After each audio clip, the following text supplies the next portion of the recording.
What is going on, friends? Baby Bonez here with another video, and I hope you're having a fantastic day. This is going to be a double tap tutorial. Yes, I know. You are all so grateful I came to grace the plats with this heavenly mechanic. Anyway, I broke this mechanic into 3 parts: the setup, the read, and the finish. So we'll take a look at each of these stages, break them down, how to train them, and give you all the tips. You know, all the usual tutorial stuff. Also, y'all, I really want to stop going to college, like, real bad, so if you wouldn't mind subscribing, that would be sick. It's totally free, but for some reason, a lot of y'all are sleeping on it. Just kind of disrespectful, to be honest. Whatever. Let's hop into the tutorial. First of all, a double tap is when you pass it to yourself off the backboard and then slam it down the throats of the defense like Kobe during a crucial 4th quarter possession. RIP Kobe, by the way. Anyway, double taps take a lot of precision and car control in the air. So check out my other aerial tutorials if you feel you need to. But honestly, who are we kidding? The plats are still going to try this right away. However, you can still perform double taps without insane aerial mechanics. I just figured I'd throw it out there as a qualifying statement. So, starting off with the first stage, the setup. It is easily the most difficult part of a double tap. This is because if you mess it up, then you can't do the last 2 steps, obviously, and there really isn't a huge margin of error. So you will want to practice your setups the most. The first setup is going to be the ground setup. This one is the most basic, and generally what you want to do is slam the ball and double jump up to finish it. Ideally, you want to keep this setup low on the backboard because you aren't going to reach a ball with a double jump if it's way up on the backboard. And because you keep it so low, it's easier to defend, so you'll want your hit to be as fast as possible. You generally do this in games where you have a shot at the net, but you don't think you will score, either because you're too far away or the angle isn't great, and you'll want to train this in free play to get a lot of variance. You can start slow at first, but try to pick up the speed as you continue on. The next setup is off the wall from yourself.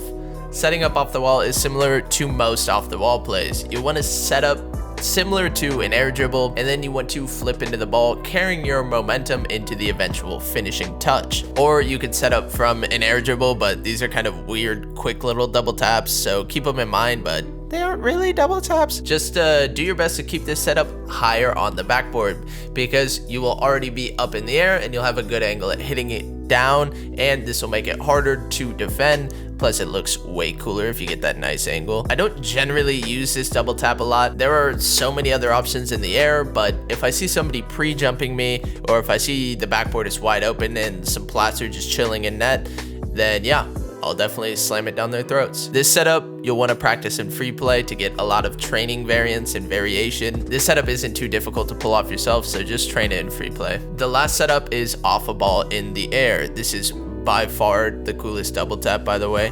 This could be from a pass or a 50. Either way, the ball will be floating and you're going to aerial to it and double tap. These could either be high or low on the backboard depending on the setup and location. You want them high, but it doesn't always work out that way. These are the most difficult to set up because they require the most car control, and they often require some sort of redirect on the setup, but they do look the coolest, so definitely don't overlook them. The only way to practice this consistently is in a custom training pack, because it is a ball passed or it's floating in the air, and the examples you're seeing on screen right now are from the training pack Deevo. Code will be on screen or in the description for y'all who don't know how to use that pause button. Look at that, you don't know how.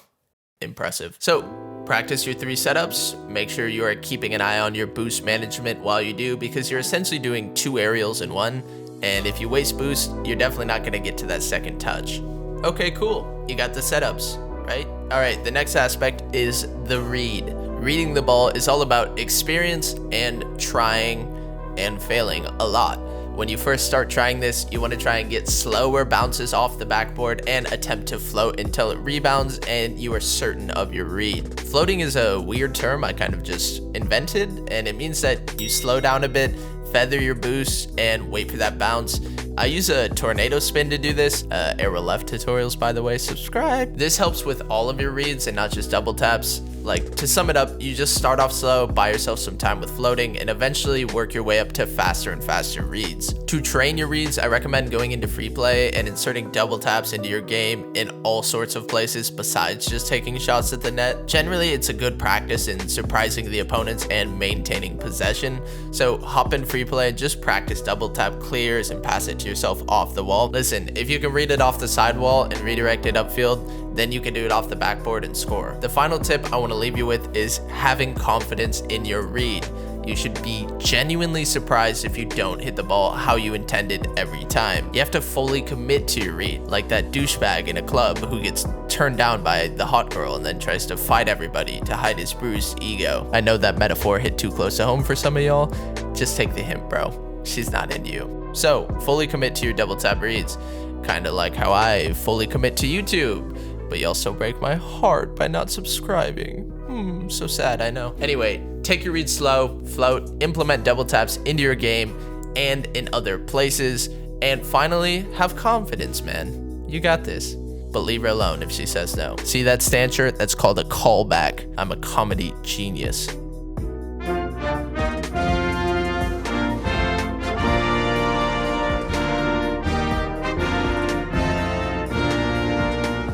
Okay, the last stage, the finish, and it's obviously all about mechanical ability. It's also heavily reliant on your setup and read, so if you're finding it impossible to finish your double taps, then you're probably messing up in one of the two previous steps.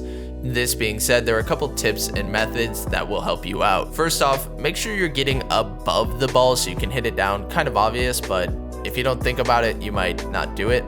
When you actually make contact with the ball, there are a couple ways to finish. If you have the time and space, attempt to get your nose onto the ball for maximum power. If you don't have that much time, then just spin your car around and hit the ball down with your hood. The shot will be less powerful this way, but at such a short range, it doesn't really matter. The last way is just getting the angle any way you can. Sometimes you're struggling to get back to the ball, so just do your best to get a shot at the net however you can. Just to sum it all up, babies, practice the 3 setups a lot. Watch your boost management, implement reads and floating into other aspects of your game. Master car control to get those clean finishes.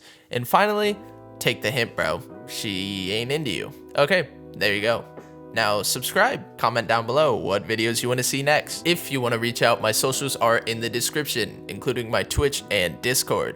Other than that, babies, have a good day or night. And I am out.